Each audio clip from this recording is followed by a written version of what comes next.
এই মহানগরের সবচেয়ে প্রাচীন ও বৃহত্তম লোকশিল্প প্রতিমা শিল্প।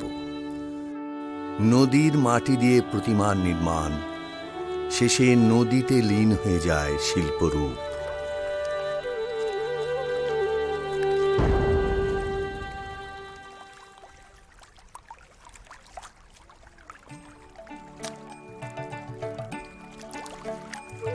নির্মাণের মরশুম শুরুর আগেই মাটির নৌকায় তোলা হচ্ছে নদীর পলি মাটি। শুধু গঙ্গা নয়, প্রতিমার মাটি আহরণ করা হয় দামোদর থেকেও।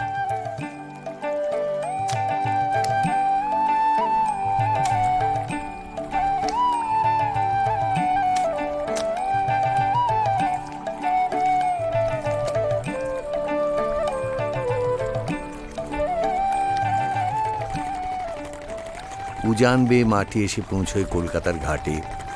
দামোদরের মাটি ও গঙ্গা মাটি মিলেমিশে একাকার কুমারটুলিতে।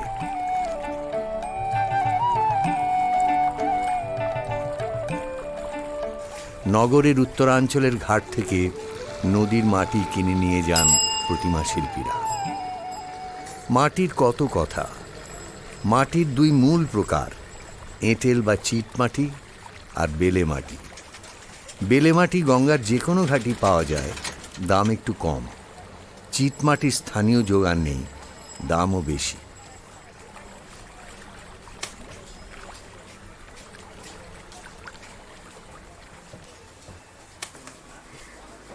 শিল্পীর স্টুডিওর একটি কোণে নদীর মাটির বিরাট ভাণ্ডার থাকে। নিয়মিত জলসিঞ্চন করে কোমল রাখা হয় সেই মাটি। দুপা দিয়ে ঠেসে ঠেসে মাটি মাখেন সহকারী। নদীর মাটি থেকে ইট, কাঠ বা ঝিনুকের টুকরো বেছে বার করে নেওয়া হয় আগেই, কারণ মাটি বিশুদ্ধ না হলে প্রতিমার মুখের কোমলতা ফুটিয়ে তোলা যাবে না। শুকিয়ে গেলে প্রতিমার গায়ের মাটিতে ফাটল ধরে, তাই শনের কুচি মিশিয়ে দেওয়া হয় বিশুদ্ধ মাটি মাখার সঙ্গে। শুকনো প্রতিমাকে ভাঙনের হাত থেকে বাঁচায় এই শনের কুচির টান।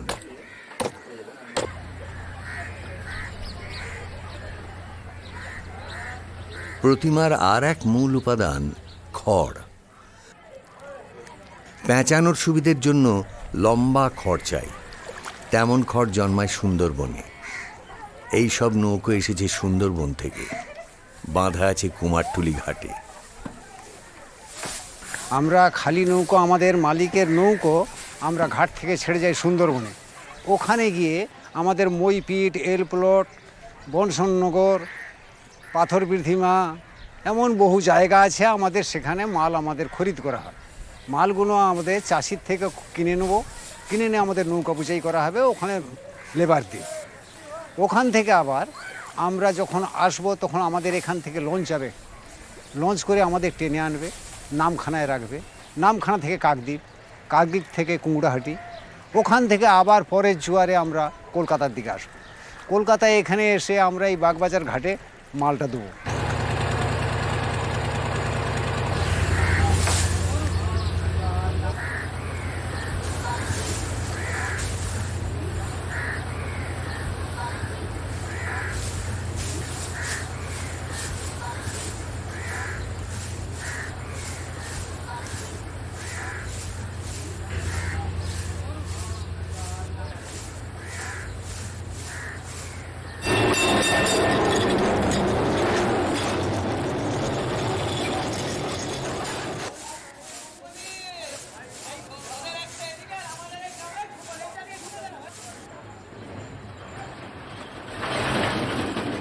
এখান থেকেই লম্বা খড় যাচ্ছে শিল্পীদের ঘরে ঘরে, কখনো রাজপথে।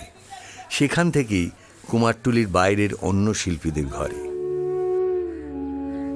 ঘাটের একদিকে নতুন প্রতিমার সূচনা, অন্যদিকে পুরনো মূর্তি ফেলে আসা হয়েছে রোদে জলে নষ্ট হবার জন্য। সৃষ্টি ও অবসান পাশাপাশি। খড় এসে পৌঁছয় পটুয়াপাড়াতেও। প্রতিমা শিল্পের প্রাণকেন্দ্র কুমারটুলি থেকে এ পাড়া অনেকটা দূরে, কালীঘাট মন্দিরের কাছে। পটুয়াপাড়ার সরু গলি দিয়ে এগিয়ে চলেছি আমরা প্রবীণ শিল্পী সুধীর রুদ্রপালের স্টুডিওর দিকে।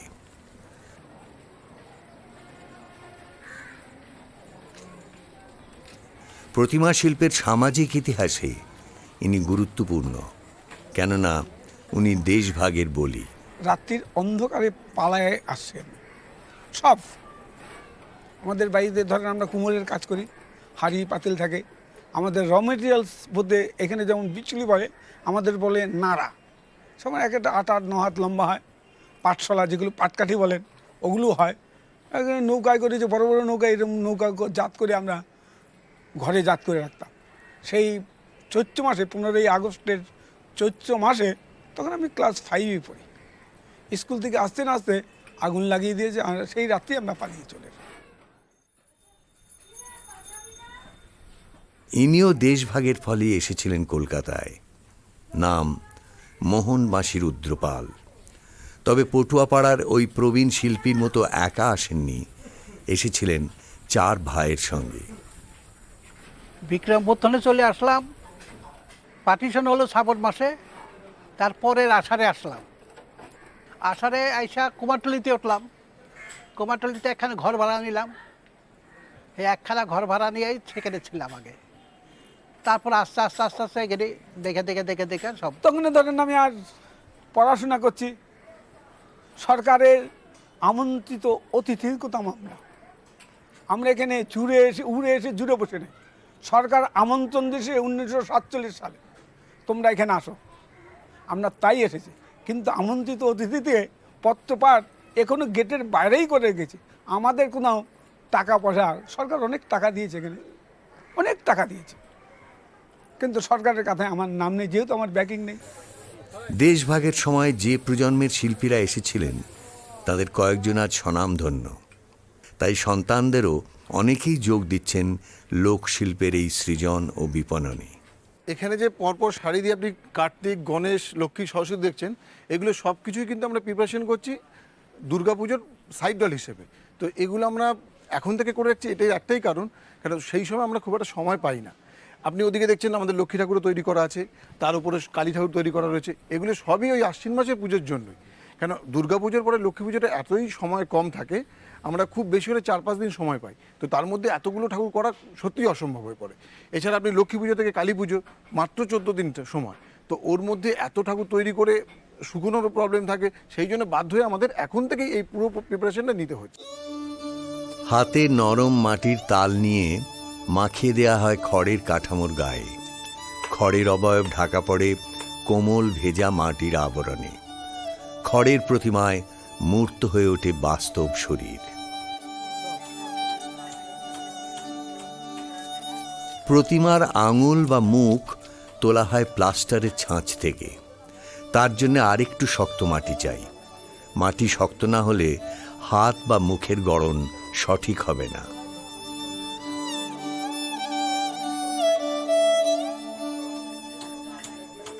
প্রতিমার ত্বক কোমল করা হয় আঙুল বুলিয়ে।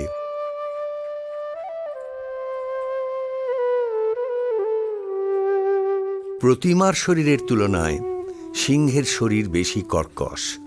ঝাঁটা দিয়ে সিংহের গায়ে তৈরি হয় হাজার ছিদ্র। কর্কশতার প্রকারভেদ। প্রথমে তো মাটি আমাদের উলুবেড়িয়া থেকে আসে, 58 গেট বলে, ওখান থেকে মাটিটা আসে। যেমন সুন্দরবন থেকে গঙ্গা করে আমাদের বিচালি আসে, নৌকো করে বিচালি আছে আইরিকাটা ঘাটে, বিচালি আমরা ওখান থেকে নিই। বড় বাজার থেকে নেওয়া হয়। এই যে স্ট্রাকচারটা মেন হচ্ছে খড়ের।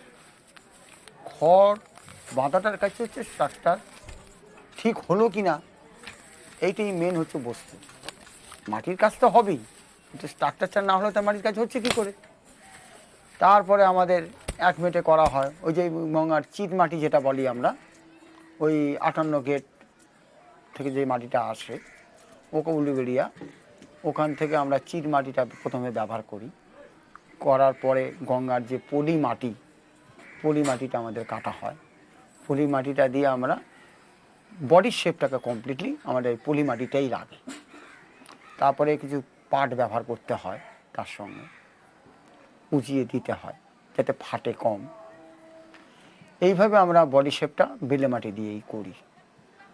তারপর তো মাটি তো অনেক রকমের আমাদের মিলাতে হয়। একজন ধরো দোআঁশ মাটি, তুষ মাটি, তারপরে আপনার বেলে কাঁচান মাটি, পাট মাটি, এসব নানা রকম ইত্যাদি আমরা মাটিটাকে তৈরি করি আর কি। এক একটা এক এক রকমের কাজ হয়। যেমন দোআঁশ মাটি লাগে আমাদের ওই আঙুল টাঙুল লাগাবার পরে যখন মাটিটা দেওয়া হাতে পায়ে দেওয়া হয়, এই সময় আমরা দোআঁশ মাটি ব্যবহার করি। চিট মাটিটা ব্যবহার করি এক মেটের সময়। পাট মাটিটা ব্যবহার করি আঙুল পাকাবার সময়, ডাইস তোলার সময়। এইভাবে আমাদের বিভিন্ন মাটি নিজেদের তৈরি করে নিতে হয়। নিয়ে আমরা একটা ঠাকুর তৈরি করা মানেই নয় 64 রকমের জিনিস লাগে তাতে। 64 রকমের জিনিস, একটাও কমা কিন্তু নয়, 64টাই লাগবে। এই যে একটা প্রতিমা 64 রকমের জিনিস তৈরি করে ব্যবহার করে নতুন একটা সৃষ্টি করা হয়, এটাও তো বিরাট আশ্চর্যজনক লাগে। এ এক আশ্চর্য ঘটনা। অসুরের মাথা কত ডিগ্রি কোণে বসানো হবে শিল্পী তা যাচাই করে দেখছেন। কিন্তু কিভাবে? অসুরের গলায় দেবীর মুখ লাগিয়ে। অসুরের দৃষ্টি তৈরি হচ্ছে দেবীর শূন্য চোখে কাদার বিন্দু বসিয়ে, যেন পরিহাস। দেবী ও অসুর উভয়ই সমান শিল্পীর স্টুডিওতে। কুমারটুলির বাইরে চিরকাল বাস করেও নিজেদের প্রতিষ্ঠা করেছেন কয়েকজন প্রতিমা শিল্পী। অভয়চরণ দাস তাঁদেরই একজন।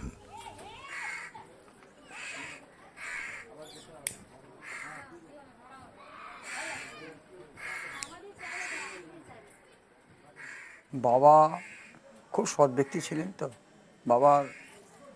আমার ঠাকুরদাদার একটাই সন্তান আমার বাবা।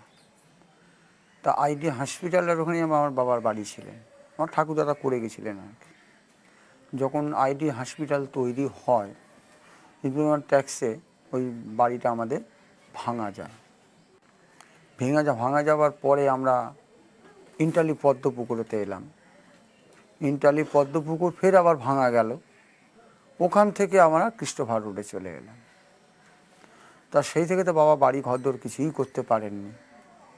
আর বাবা বলতে কি, বাবার সেরকম রোজগারও ছিল না। বাবা কিন্তু ভালো মিস্ত্রি ছিলেন, কাজ খুব কম করতেন, ভালো কাজ করতেন, কিন্তু বাবা খুব কাজ কম করতেন। কীরকমভাবে, মানে বাবা কাঠের কাজ তো খুব ভালোই জানতেন, আর জুতোর কাজ তো উনি করতেনই। নাচের জুতো করতেন কিন্তু উনি বাংলাদেশেও খুব নাম ডাকছিলেন। ওনাকে এখান থেকে নিয়ে যেতেন, নিয়ে গিয়ে মানে নাচের ড্যান্সের জুতোগুলো বাবা করতেন। করার পরে বাবা কাঠের এই রথ, চৌকি, সে নানা রকম ইত্যাদি, বাবা কাঠের কাজ খুব ভালো করেছেন।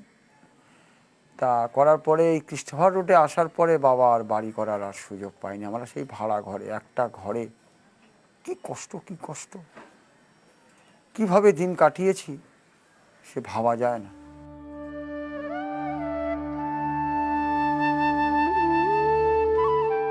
বস্তিতে নিদারুণ কষ্টের জীবন কৈশোর থেকেই। তবু তাঁর রূপসৃষ্টির কোনো বিরাম নেই। বিশেষ এক ধরনের তেল লাগাচ্ছেন প্রতিমার নয়নমণিতে। দেবীর চোখ এবার অশ্রুতে ঝলমল করে উঠবে।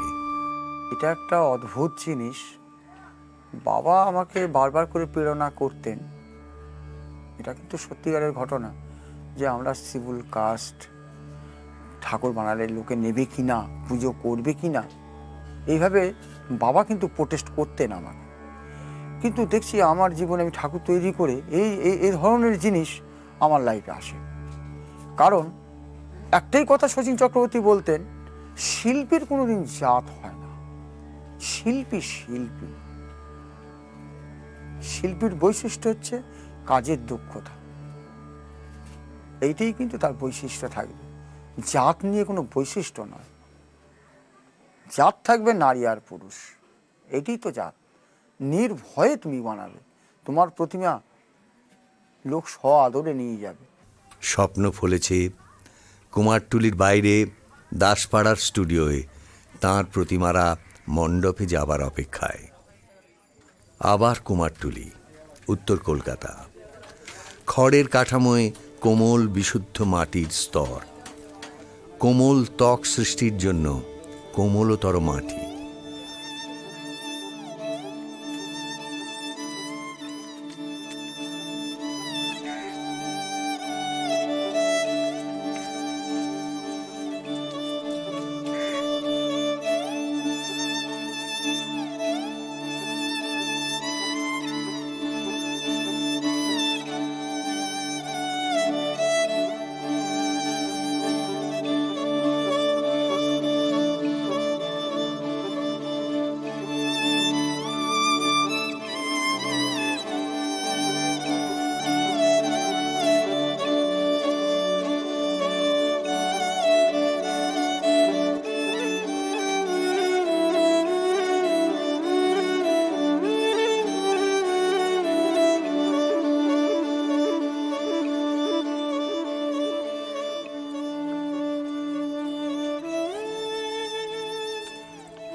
মাখা মাটি কাপড়ে ছেঁকে নেওয়া হচ্ছে, কর্কশ ইট বা পাথরকুচি আর থাকবে না।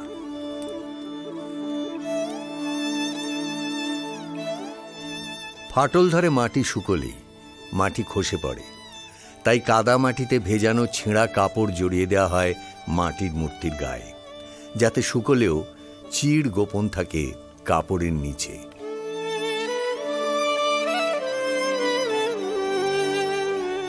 তিন রকম উপায়ে তৈরি 3 রকম মাটি দিয়ে গড়া হয় প্রতিমা। খড়ের উপর বেলে মাটি, সবার উপরে আঠালো মাটি। মুখের মাটি আর গায়ের মাটি আলাদা জাতের, আলাদা চরিত্রের। মাটির কাজের শেষ পর্বে ভেজা তুলি বুলিয়ে মাটির স্তর মসৃণ করে নেওয়া হয়। মুখের মাটিতে ঘষা হয় শিরিষ কাগজ, যাতে মাটির কোনো দানা উঠে না থাকে।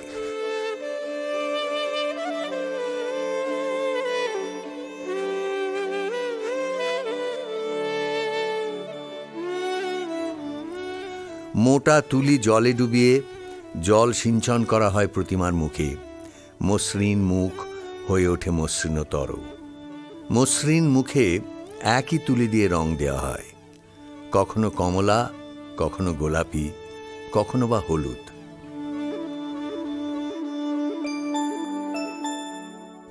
চোখের মণিতে কালোর উপর দেয়া হচ্ছে লাল রঙের আভা। লাল কালো রং মিশে মণির রঙের কঠোরতা কমিয়ে দেয়।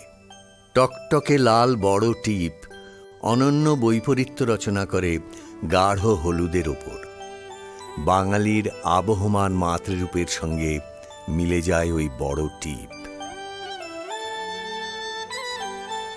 এবার আমরা কিংবদন্তির মুখোমুখি। ভাস্কর রমেশচন্দ্র পাল।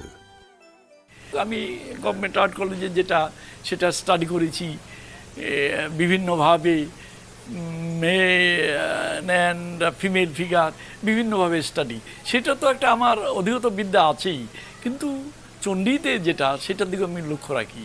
সে চিরযৌবনা থাকবে, সে ওরকম ভার্গিটার্গি হবে না। এবং যার জন্য আমি এখানে কলকাতার পণ্ডিত এবং ভাটপাড়া, এমনকি বেনারস হিন্দু ইউনিভার্সিটির সংস্কৃত ডাইরেক্টর, সেখানে পর্যন্ত আমি গেছি এটাকে জানবার জন্য, বোঝবার জন্য। চণ্ডীতে যে ধ্যান এবং কি হবে তার রূপটা 700 শ্লোক আছে, সপ্তপদী বলে, কিন্তু আমাকে তো একটা কনডেন্সড ওয়েতে আসতে হবে। সেই হিসাবে আমি এটা করি, কম্পোজিশনটা করি।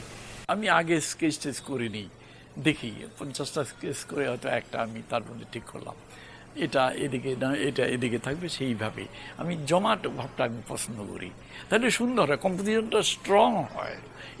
এই আমার আইডিয়া। এটা ভালো বা মন্দ এটা আমি জানি না, এটা আমি করছি আর কি।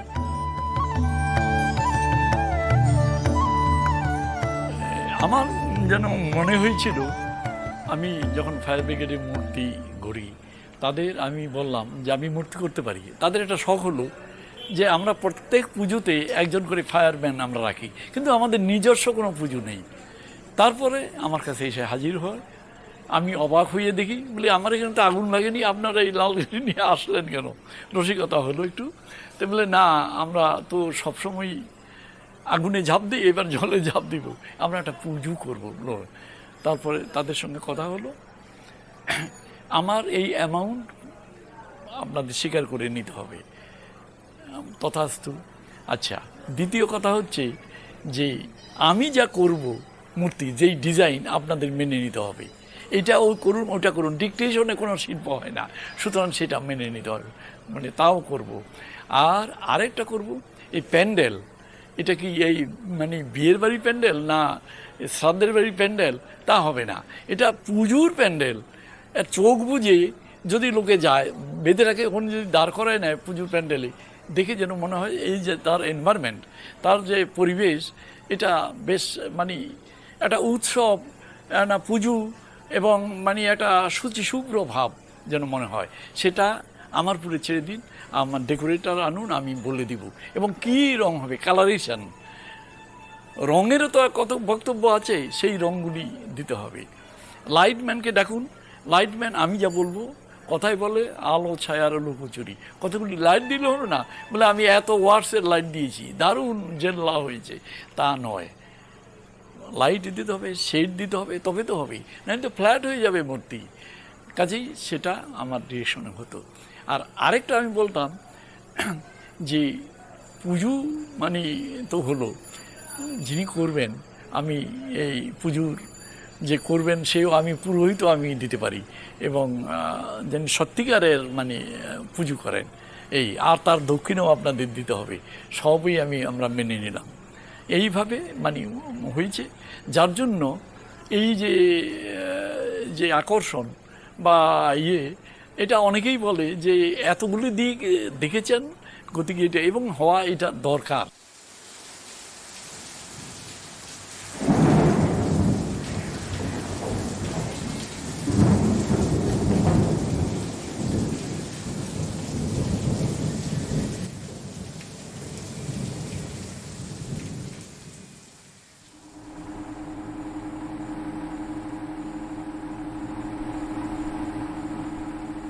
কাঁচা মাটির আঙুল ছাঁচ থেকে তুলে সারি দিয়ে সাজিয়ে রাখা হয়। কুমারটুলির অস্বাস্থ্যকর কষ্টের জীবন, ভাঙা বাড়ি, অসম্পূর্ণ সিঁড়ি, জল কাদায় মাখামাখি, এই তো কুমারটুলির জীবনযাত্রা। সবই অগ্রাহ্য করে চলে শিল্পীর কাজ। তোয়ালে চাপিয়ে দেওয়া হয় সিংহের গায়ে, তারপর একটু একটু করে চেপে গেঁথে দেওয়া হয় সিংহের পেশির সঙ্গে। মাটির প্রতিমার পাশেই চলে অলংকার তৈরির কাজ। ঝলমলে রঙিন কাপড় পরানো হয় প্রতিমাকে। কাপড়ের রং হয় তীব্র, দূর থেকে যাতে চোখ ভরে যায়। টুকরো করে কাটা ঝলমলে কাপড় পরিয়ে দেয়া হয় দেবীকে। মানুষের মতো পরানো সম্ভব নয়, তাই পেরেক ঠুকে গেঁথে দেওয়া হয় শরীরে। যারা অনভ্যস্ত তারা শিউরে ওঠেন গায়ে পেরেক ঠোকা দেখে। কোনো কোনো শিল্পী নাইলনের পাতা লাগান প্রতিমার চোখে।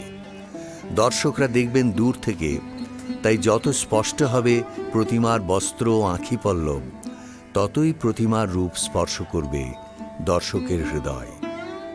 মানুষ ও প্রতিমার দূরত্ব ঘোচানোর জন্য মুকুটের আয়তনও হয় বিরাট, যেমন বড় তেমনি ঝলমলে।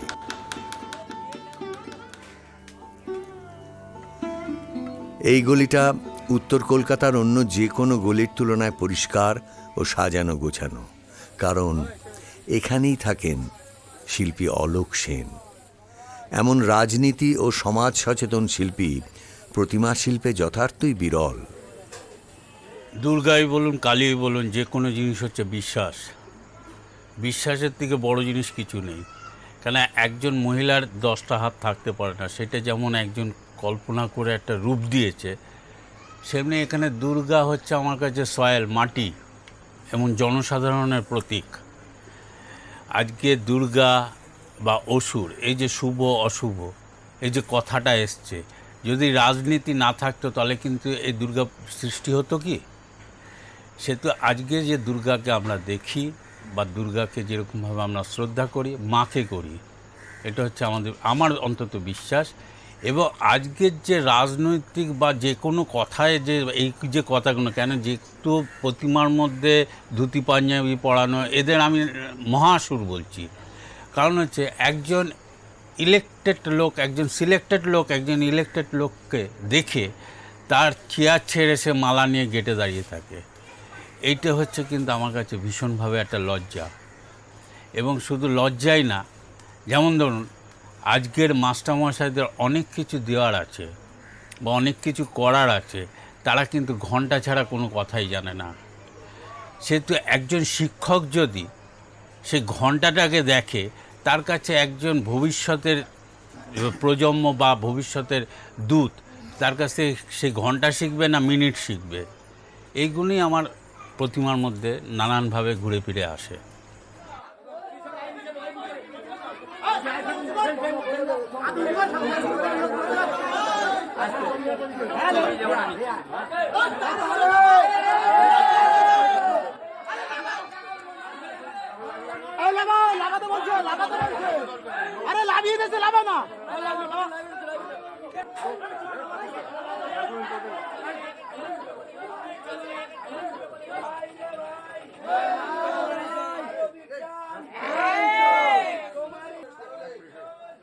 অলোক সেনের সাজানো গলিও লণ্ডভণ্ড হয়ে যায় শরতে।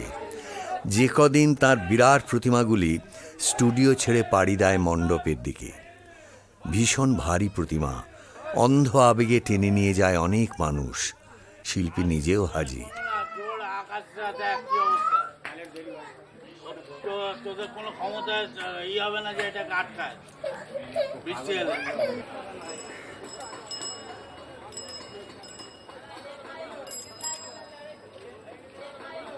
তবে প্রতিমা টানার কাজে পেশাদার অভিজ্ঞ মানুষদেরই বিরাট চাহিদা। প্রতি মরশুমেই যারা প্রতিমা টেনে তোলেন ট্রাকে।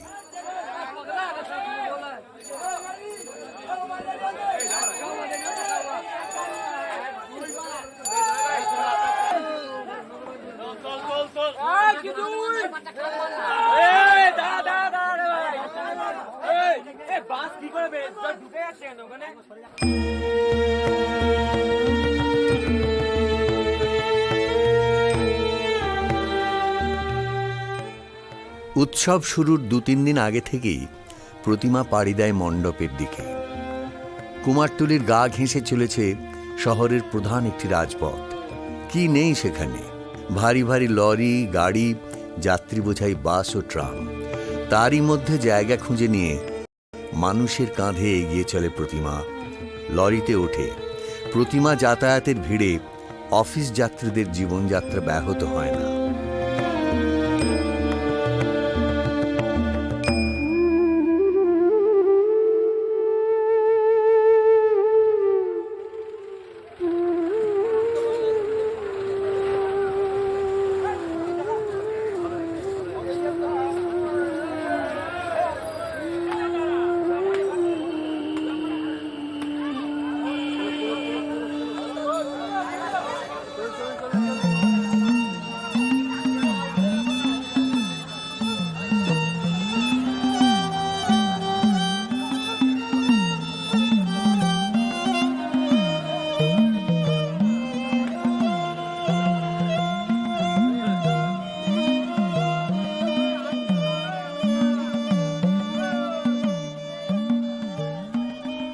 আবার আমরা কুমারটুলির বাইরে, আবার দাসপাড়ায়। অভয়চরণ দাসের স্টুডিও থেকে প্রতিমা চলল মণ্ডপে। বিষণ্ণ শিল্পী প্রতিমাটি দেখে নিচ্ছেন, হয়তো শেষবারের মতো। পুজোর আয়োজকদের হুল্লোড়ে অশ্রুত রয়ে যায় তাঁর দীর্ঘশ্বাস। দুপুর গড়িয়ে বিকেল, সন্ধে, সারাদিন প্রতিমা মণ্ডপে যাওয়ার কোনো বিরাম নেই। নীল সন্ধ্যা আলো করে আছে প্রতিমার মুখ। ছোট্ট বাতি জেলে একা বসে আছেন মোহন বাঁশি রুদ্রপাল। কুমারটুলি অন্ধকার, যত আলো সবই এখন পাড়ায় পাড়ায়, শত শত পুজো মণ্ডপে। দক্ষিণ কলকাতার এক মণ্ডপে নিরীক্ষাধর্মী প্রতিমা, কিছুটা যেন বাংলার কাঠের পুতুলের আদলে মাটির তৈরি প্রতিমা। এখানে গ্রামীণ লোকশিল্প অনুপ্রাণিত করেছে নাগরিক লোকশিল্পকে।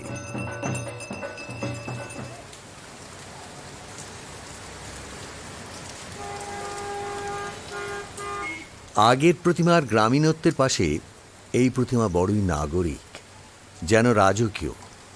মোহনবাসী রুদ্রপালের পরিকল্পনা ও হস্তশিল্প, প্রতিমার গা ভরা ঝলমলে রঙিন জরি ও রাংতার নকশা যেন উঠে এসেছে মোগল দরবারের মিনে করা কারুকার্য থেকে, কিংবা যেন বিকানির দুর্গের দেওয়ালে রঙিন পাথরের কারুকাজ।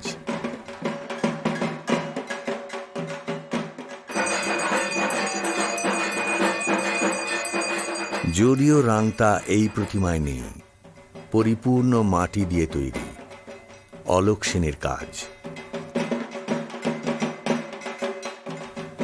আঙুল ও সূক্ষ্ম নখ তৈরিতে শিল্পীর যত্ন যেন পুরনো ইতালীয় শিল্পীদের মতো। যে আঙুল মানুষ দূর থেকেই দেখবে, যে শিল্প ক্ষণস্থায়ী, তার সৃজনকর্মে এমন যত্ন বড়ই দুর্লভ।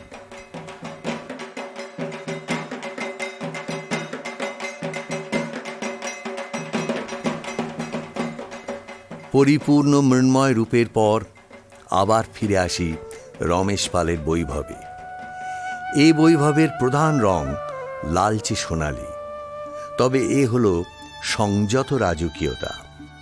মোহনবাসীর সঙ্গে পার্থক্য এখানে। প্রতিমার দৃষ্টি যেন নির্লিপ্ত, কিছু বা উদাসীন। রাজকীয়তার পর আবার লোকশিল্প, গ্রামীণ কাঠের পুতুলের আদলে তৈরি মাটির মূর্তি। আঙুল আছে, নখ নেই, গয়না আছে, কলকা নেই। হাতের তালুও বোঝানো হয়েছে শুধু একটি ত্রিকোণ দিয়ে।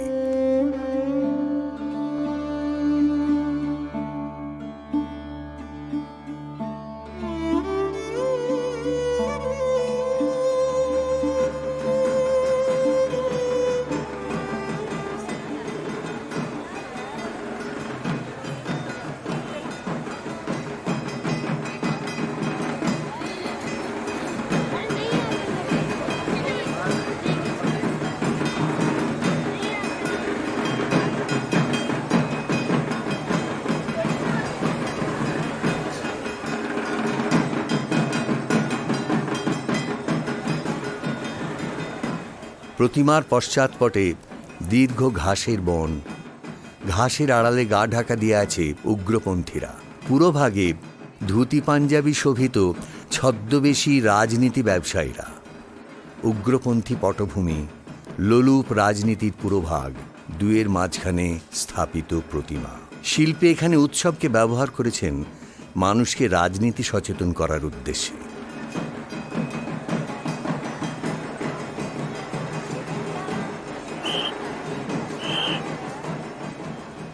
শুধু প্রতিমা নয়, শারদোৎসব আলোরও উৎসব। প্রিয় কবি সুকান্ত ভট্টাচার্যের চিরচেনা সেই গালে হাত দেওয়া ভঙ্গিটি দেখছি আলোর নকশায়। তারই নিচে ছাতা মাথায় চলমান ভিড়। কোথাও আলোর টিউবওয়েল, কোথাও কুটির, কোথাও আলোয় গড়া পালকের কলম, আলোর মাছ, আলোর অলিম্পিক, আলোয় তৈরি যুদ্ধের ট্যাঙ্ক, কি নেই। সবচেয়ে বড় কথা, ভাবনার কোনো পারম্পর্য নেই। খাপ ছাড়া নানা বিষয়কে এলোমেলো সাজিয়ে দেওয়া হয়েছে। এ যেন লাগাম ছাড়া আনন্দের মতোই যুক্তিহীন। এই যে অযৌক্তিক এলোমেলো ভাব, এর মধ্যে দিয়ে ফিরে আসে বাঙালির শৈশব।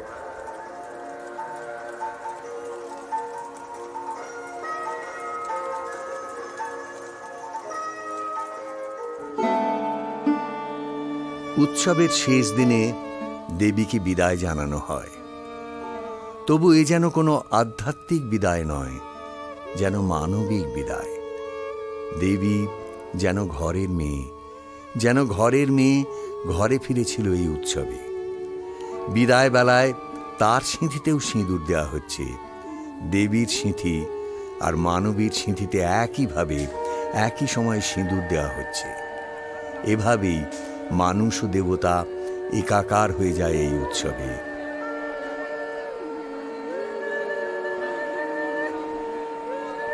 সিঁদুর খেলার বিকেলেই প্রতিমা পৌঁছয় গঙ্গা তীরে।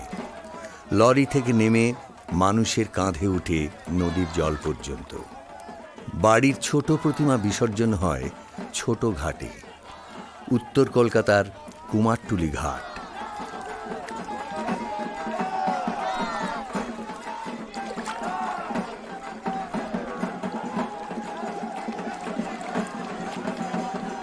এই প্রতিমা বিসর্জন কি দেখা সম্ভব? কোনোদিনই সম্ভব নয়। শিল্পী অভয়চরণ দাশের এই প্রতিমা আমরা দেখেছিলাম তাঁরই স্টুডিওতে। কখনো মৃন্ময় রূপে, কখনো ঘন হলুদ রঙের রঙিন মুখ। বিসর্জনের আগে আবর্তিত হচ্ছে প্রতিমা, অথচ শিল্পী নিজে কোথাও নেই। বিসর্জনের এই হাহাকার তার না দেখাই ভালো। বিসর্জন দেখতে সত্যিকারই খুব কষ্টকর, কারণ বিসর্জন যেভাবে হয় দেখতে খুব খারাপই লাগে। কারণ নিজে হাতে তৈরি করা ঠাকুর যেভাবে বিসর্জন হচ্ছে, এত কঠোর পরিশ্রম করে একটা প্রতিমা তৈরি করা হয়, সেই প্রতিমাটা বিসর্জন হয়, স্বাভাবিক কষ্ট একটু লাগবে। তার জন্য বিসর্জন তো আমি দেখতেই পারি না।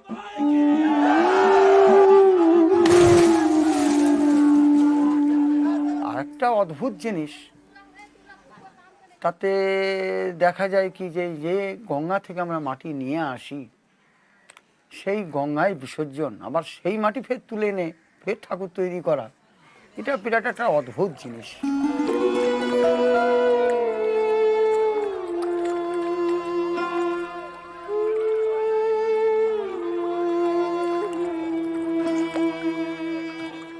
মানুষের শিল্পকলা, এই মৃত্তিকা যে ঠাকুর তৈরি করা, হাতের যে একটা নতুন কারিকার্য, প্রতি বছরে এক এক বছরে এক এক রকমের ডিজাইন, এক এক রকমের ঠাকুর তৈরি করা, কি যে একটা আনন্দ লাগে।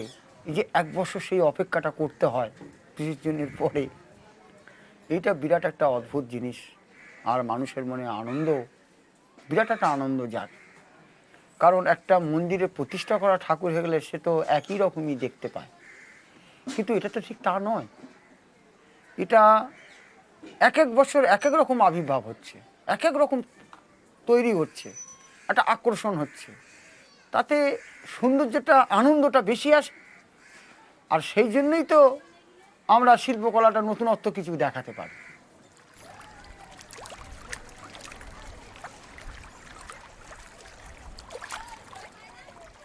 যা ভেসে গেছে আগের দিন সন্ধ্যায়, রাতে, নদী তীরের মানুষ সেই সমস্ত উপাদান আবার টেনে তোলেন গঙ্গার জল থেকে। রং আর মাটি গলে ধুয়ে যায় সারা রাত জলে ডুবে, কিন্তু খড় আর কাঠের কাঠামো অত সহজে নষ্ট হবার নয়। সেই কাঠামোকেই তুলে আনা হয় জল থেকে। কাঠামো আবার ফিরে যাবে শিল্পীর স্টুডিওতে। এবার কাঠামোর দাম কিছুটা কম। এভাবেই জল থেকে তোলা কাঠামো নিয়ে গড়ে উঠেছে প্রতিমা শিল্পের এক সমান্তরাল অর্থনীতি। এখন ব্যাপার হচ্ছে কি, এই যে শিল্পকলা প্রতিমা তৈরি করা হয়, লভ্যাংশটা খুব একটা থাকে না। কারণ জিনিসপত্রের যা দুর্মূল্য হয়ে গিয়েছে, তাতে প্রফিটের হারটা আর চোখে দেখা যায় না। কারণ কারিগরপত্র রোজ বেড়েছে, জিনিসপত্রের দাম বলে কারিগরপত্র রোজ বাড়বে। অফ সিজনে সব ঠাকুর করা তো সম্ভব নয়, তখন 200 টাকা 250 টাকা রোজ দিয়ে লোকে কাজ করাবে কেন? অফ সিজনে যাদের গুডাউন বেশি আছে তারা মাল তৈরি করে রাখে, সিজনের সময় সেটাকে বিক্রি করে। কিন্তু আমার ক্ষেত্রে তো সেটা হয়ে ওঠে না। আমি সিজনের সময় প্রায় আরম্ভ করি, তখন লভ্যাংশটা খুবই কম হয়ে যায়। হয়ে যাওয়ার ফলে আমি একটু লুজার হয়ে যাই আর কি। জায়গার অভাব, অর্থেরও খানিকটা অভাব থাকে। তা কথা হচ্ছে কি, এইভাবেই তো করে আসছি। আর কথা হচ্ছে কি, লাভ লোকসান যতই হোক না কেন, এই যে মূর্তি প্যান্ডেলে গেলে পরে এই যে একটা আনন্দ, বা এই যে একটা ভালো, 5 জনা যদি ভালো বলে, তখন মনটা প্রচণ্ড ভরে যায়। তখন পয়সার দিকে তাকানো যায় না। কিন্তু ঘরে এসে মনে আক্ষেপ হয়, এবারে কাজ করে তো পয়সা পেলাম না, কি আশ্চর্য, তো খরচা হয়ে গেল। এইভাবে হয় প্রেরণা। শিল্পীর জীবনে কষ্ট তো নিশ্চয়ই আছে, কষ্ট ছাড়া তো মানুষ থাকতে পারে না, কিন্তু এ একটা আলাদা ধরনের কষ্ট। কারণ আনন্দও লাগে, দুঃখও লাগে, কিন্তু কিভাবে চলেও যায়। আর যত চাপেরই কাজ হোক না কেন, কিন্তু মা ঠিক কাজ করিয়ে নেন।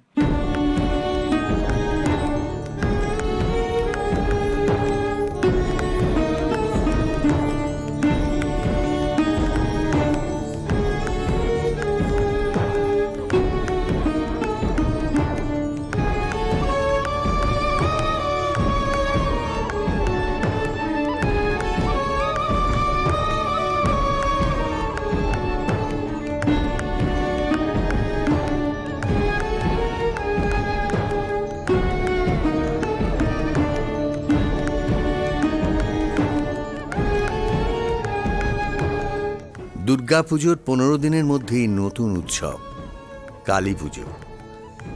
এই প্রতিমার রং নীল, কখনো কালো। ফলে সারি সারি কালী প্রতিমা যখন রং করা হয়, গোটা কুমারটুলিতে আলো পড়ে আসে। কোথায় 15 দিন আগের সেই পাড়া জোড়া গোলাপি আভা? এখন সবই কালো আর নীল, যেন মেঘ ঘনিয়ে আসে সারাটা পাড়া জুড়ে। শুধু পায়ের নিচে সাদা রঙের শিব, আর হাতের তালুতে রক্তের মতো লাল। প্রতিমার রং কালো, কিন্তু নাকের গড়ন যেন ইতালীয় রমণী মূর্তির মতো। সুতীক্ষ্ণ ওই নাসিকা জানিয়ে দেয় ইউরোপীয় প্রভাব আছে কলকাতার প্রতিমা শিল্পের অন্তরালে। কারণ পলাশির প্রান্তরে বাংলার পরাজয়ের পরই প্রতিমা শিল্পীদের ঘর বসানো হয়েছিল শোভাবাজার পাড়ার প্রান্তে। ইংরেজদের কলকাতা বিজয়ের স্মৃতি আজও বহন করে চলেছে প্রতিমার তীক্ষ্ণ নাক। কালো প্রধান এই উৎসবে দেখবার মতোই রাক্ষস আর ডাকিনীর দল।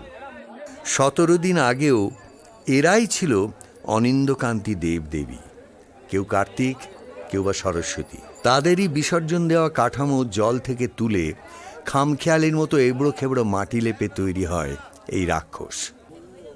অতি দরিদ্র কিছু শিল্পী যেমন কালীপদ পাল, বেদনা গোপন করার কৌশল তাঁর অজানা। আপনি এবারে কটা ছোট কালী ঠাকুর গড়লেন?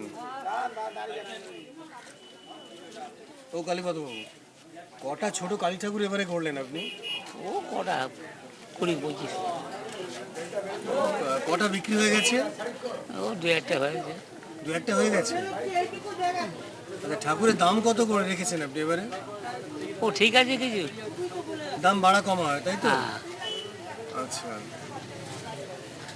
আপনি বড় প্রতিমা গড়েন না না এখন? না হ্যাঁ, না ছোট ছোটই প্রতিমা করেন। হ্যাঁ। বড় প্রতিমা কেন করেন না আপনি?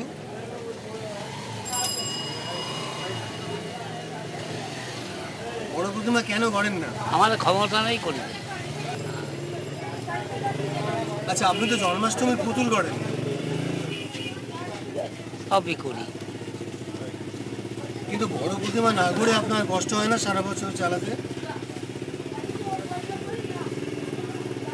হ্যাঁ, না না আপনার ছেলেমেয়েরা তো কলেজে পড়ছিল, ওদের শেষ হয়েছে কলেজে পড়া? সব শেষ হয়ে গেছে, হ্যাঁ, পড়া শেষ। ওই চাকরি করবে এবারে না না ঠাকুরই করবে? না করি। ঠাকুর করবে।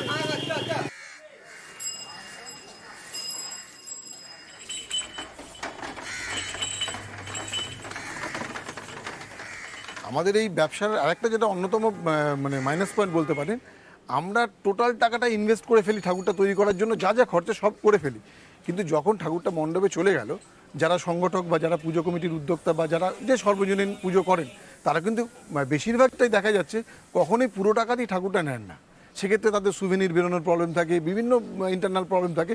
তারা ঠাকুরের টাকাটা দিতে বিভিন্ন পাটে পাটে দিতে দেখা যাচ্ছে 1 বছর গড়িয়ে যায়। সেক্ষেত্রে আমাদের পক্ষে এই মানে পুঁজিটা জোগাড় করা খুব কঠিন হয়ে পড়ে। এবার যেহেতু সর্বজনীনরা টাকা দিতে ডিলে করছে বা তারা পাটে পাটে বছর ধরে পেমেন্টটা করছে, আমাদের তো টোটাল সুদে টাকা নিয়ে ব্যবসাটা করতে হয়েছে। এবার তার একটা চড়া মূল্যে সুদ রানিং চলে। তো যেহেতু তাদের টাকাটা আমরা পুরোপুরি পাই না, আমাদের দেখা যাচ্ছে পুরো টাকাটা সুদ মানে লভ্যাংশ, যে ঠাকুরের দামের লভ্যাংশটা, সেটা সুদ দিতে দিতে আমাদের শেষ হয়ে যেতে হচ্ছে। তো এইটাই একটা আমাদের এই মূর্তিশিল্প বাঁচানোর সবচেয়ে মানে বাজে দিক বলতে পারি, যে এইরকম করে চললে বেশি দিন এই মূর্তিশিল্পকে বাঁচানো সম্ভব না। আগের তুলনায় মুনাফা বেশি হচ্ছে না। আগে সমস্ত র মেটেরিয়ালের দাম আগে যা ছিল তার চেয়ে অন্তত 20 গুণ বেড়ে গেছে। যে সমস্ত কারিগর ধরেন 250-300 টাকা কাজে করতো, তার এখন 8-10 হাজার টাকা বেতন। মাল বহু টাকার তৈরি হয়, 10,000, 20,000, বুঝলেন, এই সমস্ত টাকার তৈরি হয়, কিন্তু প্রফিটের অঙ্ক খুব কম। এই যে তখন এখন কোনো কাজ নেই, আমার কিছু পুঁজি আছে বলে আমি মালগুলো লোকজন রেখে করাচ্ছি, না থাকলে তো এরও কাজ পেত না। আমি হাঁহু চাষ করতাম, চাতক পাখির মতো আকার দিকে তাকিয়ে রাখতাম। সরকার তো আমার সাহায্য করবে না। আমরা তো সরকারের লোক না। এখন সরকারের লোক কারা? যারা বোমবাজি করে, যারা ছুরি ধরে। আমার বাবা এক নামকরা শিল্পী অভয়চরণ দাস। মনে করেছিলাম যে বাবার এই প্রতিষ্ঠানটাকে আমি বজায় করে রাখবো। যা দিনকালের পরিস্থিতি দেখা যাচ্ছে, আশা করি রাখতে পারবো না। কেননা জিনিসপত্রের যা দাম বেড়ে যাচ্ছে দিনের দিন, করা অসম্ভব হয়ে যাচ্ছে। ব্যাপারটা হচ্ছে কি, কুমারটুলি কোঅপারেটিভে একটা লোন পাওয়া যায়, সে লোনটা আমরা পাই না। কেন? যেহেতু আমরা বাইরে, সে লোনটা আমরা পাই না। তাতে কি বাবা যে ব্যবসা বজায় তো রাখতে হবে, তা আমরা এমনি বাইরে থেকে লোন নিই, মানে এমনি মানে বাইরে থেকে টাকা পয়সা নেওয়া হয় লোকের কাছ দিয়ে, 10 টাকা ইন্টারেস্ট, 12 টাকা ইন্টারেস্ট, অত টাকা নেওয়া হয়। নেওয়ার ফলে সে টাকাগুলো তো আমার শোধ করতে হয়। ঠাকুর বিক্রি হোক আর না হোক, তাকে টাকাকে তো আমার শোধ করতে হবে। সে কিন্তু আমার দুদিন মানে ঠাকুর বিক্রি হয়নি বা এ হয়নি, তোমাকে কিছু টাকা কম দাও বা কিছু, সে কখনো মানবে? কখনোই মানবে না। যাকে সেই সময় বাইরে থেকে লোক, কুমারটুলি থেকে লোক নিয়ে আসতে হয়। নিয়ে আসার ফলে তখন তারা আগ্রহে থাকে যে আসলেই ছবল মারব। হ্যাঁ, সে তখন যায় 1000 টাকা, 800 টাকা বা 800 টাকা রোজ। তখন আমি যেহেতু মানে লাস্টের দিকে আরম্ভ করি, তখন আমি এটা নিয়ে ফেলি, অর্ডার নিয়ে ফেলি। আমার নিয়ে আসতেই হবে, কারণ আমার কাজটা করাতে হবে, কাস্টমার তুলতে হবে। অর্ডার নিয়েছি যেহেতু, কাজটা তোলার পরে দেখা যায় যে আমার কিছুই থাকে না, দিয়ে তাও আমার ঘাটতি থেকে যায়। তখন মনটা খুব কষ্ট হয়, এত রাত দিন কেটে এরকম এই প্রতিষ্ঠানে রাখবো না। তাতে একটা চায়ের দোকান করলে আমার ডেলি আমার মানে 50 টাকা যদি হয়, 10 টাকা আমি রাখতে পারবো, ঠিক আছে। তাতেও আমার শান্তি বা টাইম টেবিল আছে, যে সকাল 8টায় খুললাম, বিকেলে 10টায় বন্ধ করলাম, আবার বিকেল 4টে খুললাম, সন্ধ্যে 8টায় বন্ধ করলাম। তারপরেও আমি জিনিসটা খালি পাবো, মানে রিলিফ পাবো, জিনিসটা যে পরিশ্রম থেকে একটু মুক্তি পাবো। এই কাজ আমার তাও নেই, এত পরিশ্রম হয়, তাতেও কিছু হয়েছে, যার জন্য আর একদমই ভালো লাগে না এই কাজটা আমার।